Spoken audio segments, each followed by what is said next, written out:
Le cumul emploi-retraite est un dispositif qui permet aux retraités de percevoir à la fois leur pension de retraite et en plus un revenu d'activité. Il s'adresse donc aux personnes qui font valoir leur droit à la retraite et qui souhaitent prolonger leur activité. Donc une petite précision, pour faire valoir à la retraite, il faut cesser son activité. Donc le cumul emploi-retraite est une cessation d'activité suivie d'une reprise d'activité. Et pour les salariés par exemple, il faut donc mettre un terme à son contrat de travail et conclure un nouveau contrat de travail.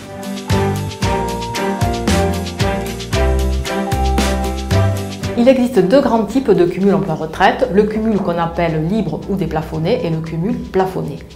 Donc pour être dans le premier type de cumul, libre ou déplafonné, que je recommande puisqu'il permet de cumuler librement sans plafond le revenu d'activité et le revenu de retraite, il faut satisfaire certaines conditions. Donc la première condition est liée à l'âge et au nombre de trimestres. Donc il faut avoir atteint soit l'âge du taux plein automatique, donc pour mémoire à 67 ans pour les personnes qui sont nées à partir de 1955, soit avoir atteint l'âge légal et le bon nombre de trimestres requis pour sa génération. Donc cela exclut qui? Cela exclut les personnes qui sont parties en retraite anticipée avant l'âge légal, ou les personnes qui n'ont pas atteint le bon nombre de trimestres, ou les personnes qui n'ont pas atteint l'âge de 67 ans. Cette condition étant satisfaite, il faut en satisfaire une autre qui est de liquider tous ces régimes de retraite. Il y a quelques petites exceptions, mais le grand principe, c'est qu'il faut liquider tous ces régimes de retraite français et étrangers. Si on est dans ce cadre, on est dans le cadre du cumul déplafonné. Sinon, on tombe dans le cadre du cumul plafonné.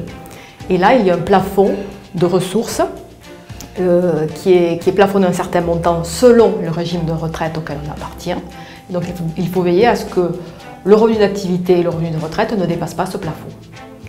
Autre chose importante à savoir, c'est que depuis 2015, quand on cotise dans le cadre de son emploi et de son revenu d'activité, les cotisations ne créent plus de droits nouveaux à la retraite.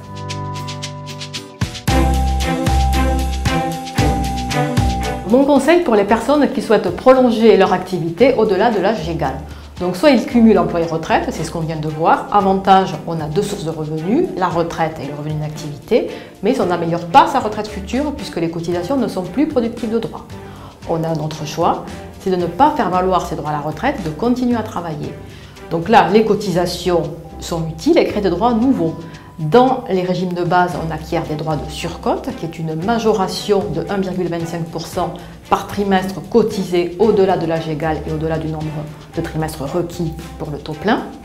Et dans les retraites complémentaires, on acquiert des points additionnels de façon naturelle par le biais des cotisations.